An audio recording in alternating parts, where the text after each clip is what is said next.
মা মারা গেছে রমজান ঈদের 2 দিন পরে।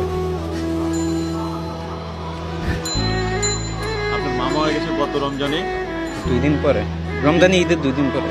রমজান ঈদের 2 দিন পরে। আর বাবা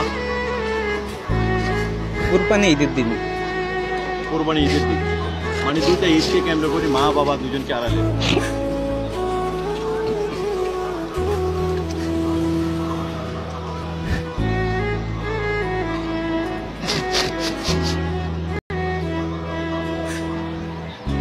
মা বাবার উদ্দেশ্যে কিছু বলতে চান?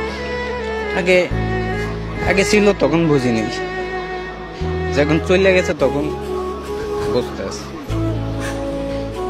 আর যার বাবা আছে মা আছে তারা বাবা মারে কষ্ট দেন।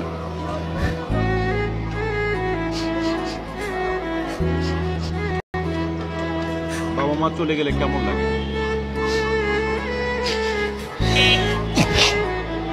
যার যার সে বোঝে।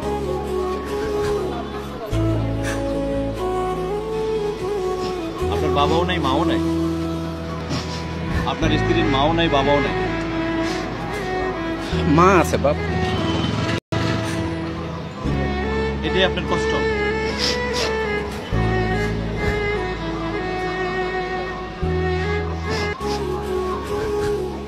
মানে আপনার বউর কে আছে? বউর এখন বর্তমানে আমি ছাড়া কেউ নেই। আপনি ছাড়া কেউ নাই, তার মানে আপনার বউ এতিম?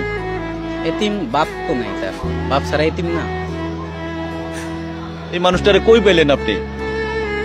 আল্লাহ মিলিয়ে দিছে। সেই বউকে চালাতে আপনি রিক্সা নিয়ে বেরোয়েছেন, এবং রিক্সাটা আপনার প্রিয় বন্ধু, যে রিক্সাটাই আপনার সংসারটাকে শান্তিতে রাখছে, সুখে রাখছে। আপনার চোখে টলমল জল, কি ঘটেছে একটু বলবেন ভাই? যে আমরা একটু কথাটা শুনতে চাই। আপনি কান্না করতেছেন, একটু যদি আমাদেরকে বলেন আপনার কি ঘটেছিল, একটু বলবেন?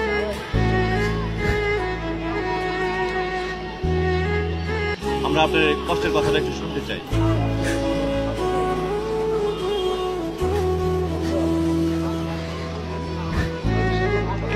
তারও বাপ নেই, আমারও বাপ নেই। আমার বাপও নেই, মাও নেই। জিয়রন ভাই আসেন, নামেন, আমরা আপনার সাথে একটু চা খাবো। আমরা বুঝতে পারি না যে আপনার ভিতরে এত কষ্ট রয়েছে, দুঃখ রয়েছে, যে যখন আপনি বলেছেন আপনার বড়ও কেউ নাই আমারও কেউ নাই, এই কথাটা শুনে আসলে আমারও মা বাবা দুজন কেউ নেই। যার মা বাবা নাই তার মতন দুঃখী, তার মতন কপাল পোড়া এই দুনিয়াতে মনে হয় আর কেউ নেই। কারণ মা বাবা পাশে থাকলে কতটা মানে আনন্দে থাকা যায়, যার নাই সে ছাড়া অন্য কেউ এটা ফিল করতে পারবে না, বুঝতে পারবে না। মা বাবার উদ্দেশ্যে কিছু বলতে চান? জিয়াউর রহমান ভাই, আমরা আপনার মোবাইল নাম্বারটা দিতে চাচ্ছি ভিডিওতে, যদি আপনাকে যদি কেউ বিদেশের থেকে কেউ যদি সাহায্য সহযোগিতা করতে চায়, আপনি কি নিতে চান? না, আমি এখন পরিশ্রম করতে পারি ইনশাল্লাহ, যদি আল্লাহ চালাইবো আমারে। আমি রিক্সাটা কিনছি, চালাইবো, আল্লাহ চালাইবো, কেউ দেওয়া লাগবে না। আমি চাই না কারো কাছে সহযোগিতা চান না, আমি দোয়া করলেই হবে। দর্শক, এই ভিডিওটা যে যেখান থেকে দেখছেন, আপনাদের কাছে রিকোয়েস্ট থাকলো যে এই ভাই রিক্সা চালক যে ভাই রয়েছে জিয়াউর রহমান ভাই, তার জন্য দোয়া করবেন। তার দুনিয়াতে কেউ নাই, তার বউরও দুনিয়াতে কেউ নাই, তারা দুজনই স্বামী স্ত্রী এতিম। এবং এই ভালোবাসার দুজন মানুষের জন্য আপনারা সবাই দোয়া করবেন, যারা তারা সুখে শান্তিতে সংসারটা সুন্দরভাবে চলতে পারবে। কারণ হাওয়ার উপরে চলে, আপনাদের দোয়া এবং ভালোবাসাটা তার দরকার। কারণ হলো এই হাওয়ার উপরে চলতে গিয়ে অনেক দুর্ঘটনা ঘটে, কারণ তারা সেই জন্য সুস্থ থাকতে পারে এবং ভালো থাকতে পারে। দর্শক, ভালো থাকবেন, সুস্থ থাকবেন, আল্লাহ হাফেজ।